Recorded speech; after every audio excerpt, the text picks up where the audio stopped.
Hello friends, welcome to my channel Commerce Wadi.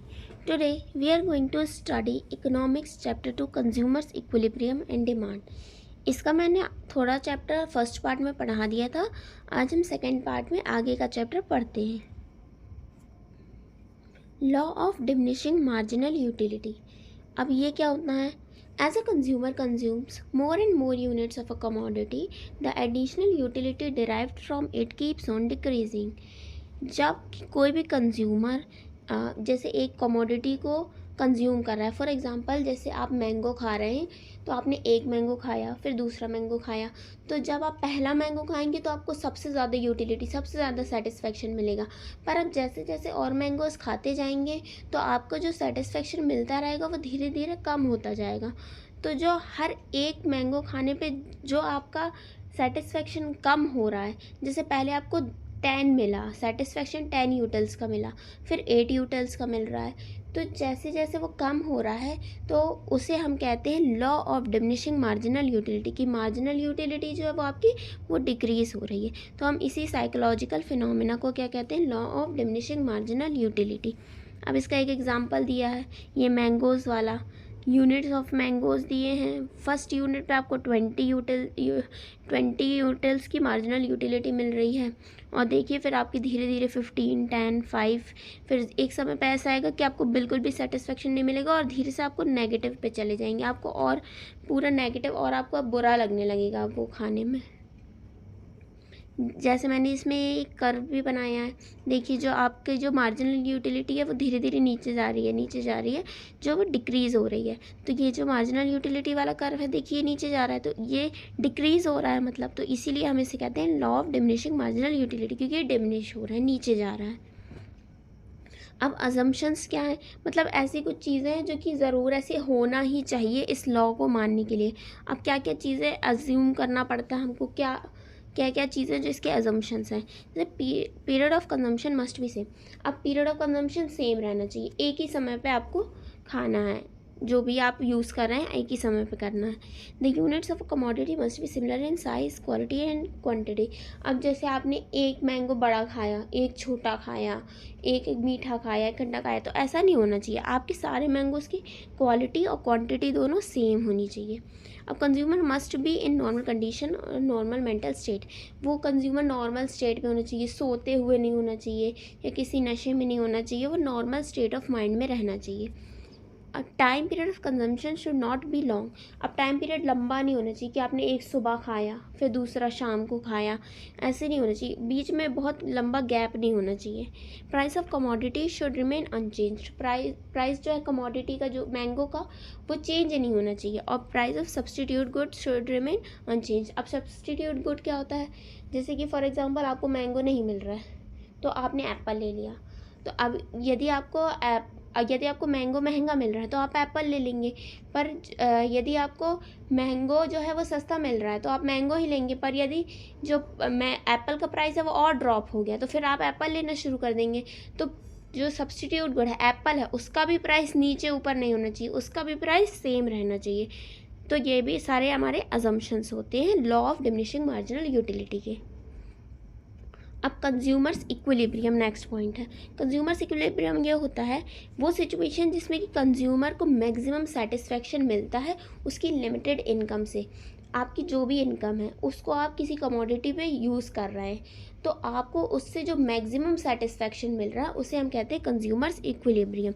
इसकी दो situation होती हैं, two different situations of consumers equilibrium. First is when a consumer spends his entire income on a single commodity. जब कोई भी consumer अपनी पूरी की पूरी इनकम को एक सिंगल कमोडिटी पे यूज़ करता है तो उसे हम कहते हैं consumers equilibrium in the case of one commodity. और जब हम पूरी इनकम को दो कमोडिटीज़ में यूज़ करते हैं तो उसे हम कहते हैं consumers equilibrium in two commodities. अब हम इसको डिटेल में पढ़ते हैं। सबसे पहले हम पढ़ेंगे consumers equilibrium in case of single commodity. Single commodity में कैसे होगा? यदि एक कंज्यूमर अपनी पूरी इनकम को किसी एक सिंगल कमोडिटी पे खर्च कर रहा है, स्पेंड कर रहा है पूरी इनकम अपनी, तो जब उसको मैक्सिमम सेटिस्फेक्शन मिलेगा उसे हम कहेंगे कंज्यूमर इक्विलिब्रियम। तो अब उसको मैक्सिमम सेटिस्फेक्शन कब मिलेगा? ये हम आगे के एग्जांपल में देखेंगे। अब जब वो नंबर ऑफ़ यूनिट्स कंज्यूम कर रहा है किसी भी कमोडिटी की, वो किस चीज़ फैक्टर्स, उसके 3 फैक्टर्स हैं। वो कौन कौन से हैं? Price of commodity, marginal utility derived from each successive unit और मार्जिनल यूटिलिटी ऑफ मनी। वो फैक्टर्स होते हैं प्राइस ऑफ कमोडिटी, जो कमोडिटी का प्राइस है वो उस पर डिपेंड करेगा, मार्जिनल यूटिलिटी जो हमको मिल रही है उस पर डिपेंड करेगा, और जो मनी है हमारी इनकम है उस पर डिपेंड करेगा। फिर consumers equilibrium will take place when, consumer equilibrium कब प्लेस लेगा, जब मतलब कब हम मानेंगे कि कंज्यूमर्स इक्विलिब्रियम है, जब जो यूटिलिटी हमको मिल रही है मार्जिनल यूटिलिटी और जो प्राइस है कमोडिटी का वो दोनों इक्वल हो जाते हैं। यहाँ पे देखिए एग्जांपल में एक कंज्यूमर है, वो एक्स कमोडिटी को कंज्यूम कर रहा है, उसका जो प्राइस है कमोडिटी का वो 10 रुपीज़ पर यूनिट है। जब मार्जिनल यूटिलिटी ऑफ मनी है MUN इज इक्वल्स टू 1, मतलब एक मार्जिनल यूटिलिटी की वैल्यू कितनी है? 1 है, मतलब 1 rupees is equals to 1 util. Util जो होता है वो यूटिलिटी को हम काउंट करते हैं, उसकी यूनिट होती है, यूटिलिटी की यूनिट हम यूटिल्स के में काउंट करते हैं। अब नंबर ऑफ़ यूनिट दिए हमको, प्राइस दिया है 10 रुपीज़ का और मार्जिनल यूटिलिटी चेंज हो रही है। अब देखिए 20 है, 16 है, 10 है। थर्ड नंबर पे देखिए जो आपके प्राइस है और मार्जिनल यूटिलिटी है वो दोनों इक्वल हो गई हैं। तो ये पॉइंट होता है हमारा जब कंज्यूमर को मैक्सिमम लेवल ऑफ सेटिस्फेक्शन मिल रहा है। तो इसी पॉइंट को हम कहेंगे कंज्यूमर्स इक्विलिब्रियम, जहाँ पे उसको हाईएस्ट सेटिस्फेक्शन मिल रहा है। अब देखिए consumers equilibrium in case of 2 commodities. 2 commodities में कैसे मिलेगा उसको? 2 कमोडिटीज़ में सेटिस्फेक्शन तब मिलेगा जब वो अपनी इनकम को पूरी तरीके से स्पेंड करता है 2 कमोडिटीज़ में, इस तरीके से ताकि उसको मैक्सिमम सेटिस्फेक्शन मिले। तो कंज्यूमर्स इक्विलिब्रियम कब होगा? जब MUX अपॉन PX, मतलब marginal utility of X commodity upon price of X commodity is equals to marginal utility of Y commodity upon price of Y commodity. जैसे यहाँ पे देखिए MUX का मतलब आपको पता है marginal utility of commodity X, MUY का मतलब marginal utility of commodity Y, PX का मतलब price of commodity X, PY का मतलब प्राइस ऑफ कमोडिटी वाई, और MUM का मतलब होता है मार्जिनल यूटिलिटी ऑफ मनी। अब मैं इसका एग्जाम्पल दूंगी तो आपको बहुत अच्छे से समझ में आ जाएगा ये। जैसे फॉर एग्जाम्पल एक कंज्यूमर है, वो 2 गुड्स को कंज्यूम कर रहा है, एक है एक्स दूसरा है वाई, और प्राइस जो है दोनों गुड्स का वो ₹1 ही है। अब जो उसको मार्जिनल यूटिलिटी मिल रही है वो कैसी है?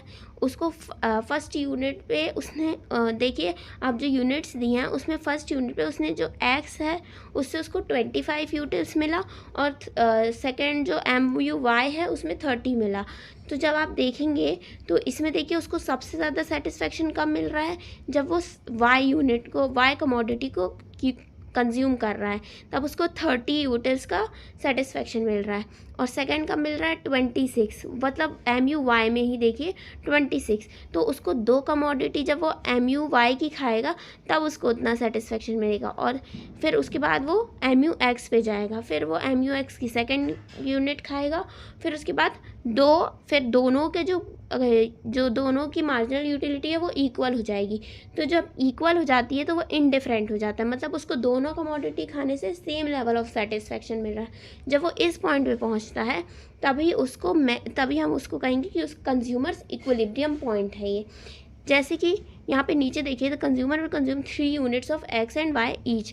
अब वो 3 यूनिट्स दोनों की खा रहा है, MUX is equals to MUY 3 units. Also he will spend his first, जब वो फर्स्ट और सेकेंड जो अपने रुपीज़ हैं वो किस में खर्च करेगा? वाई में, वाई कमोडिटी में, क्योंकि उसको वहाँ पे ज़्यादा सेटिस्फेक्शन मिल रहा है। एक में 30 का मिल रहा है, दूसरे में 36 का मिल रहा है।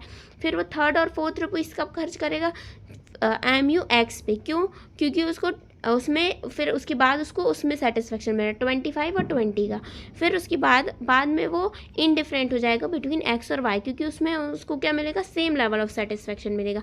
अब आप ये 6 जो हमने देखा, इन 6 को आप यदि टोटल करेंगे तो आपको सबसे ज़्यादा टोटल मिलेगा। उसके अलावा बाकी किसी भी 6 यूनिट्स को टोटल कर लीजिए, आपको इतना टोटल इतना ज़्यादा नहीं मिलेगा। सबसे हाईएस्ट टोटल आपको इन्हीं 6 में मिलेगा। मतलब उसको सबसे ज़्यादा सेटिस्फेक्शन कब मिल रहा है? जब वो 3 यूनिट्स ऑफ वाई और 3 यूनिट्स ऑफ एक्स कंज्यूम कर रहा है। तो इसी सिचुएशन को जब वो दोनों MUX और MUY जब इक्वल हो जाएंगे, उसी सिचुएशन में हम कहेंगे कि कंज्यूमर्स इक्विलिब्रियम पॉइंट है वो। समझ में आया आपको? अब हम आगे देखते हैं, जो इसका यहाँ पे वीडियो हम ख़त्म करते हैं। अब जो आगे का चैप्टर है इसको मैं आपको दूसरे वीडियो में पढ़ा दूँगी, तो और जो इसका पहले का पार्ट है उसको मैं डिस्क्रिप्शन में डाल दूँगी। Thanks for watching my video. यदि आपको ये पसंद आया हो तो आप इसको लाइक करिएगा, सब्सक्राइब करिएगा हमारे चैनल को, और बेल आइकन को प्रेस कर दीजिएगा ताकि आपको आगे की नोटिफिकेशन मिलती रहे। Thank you for watching.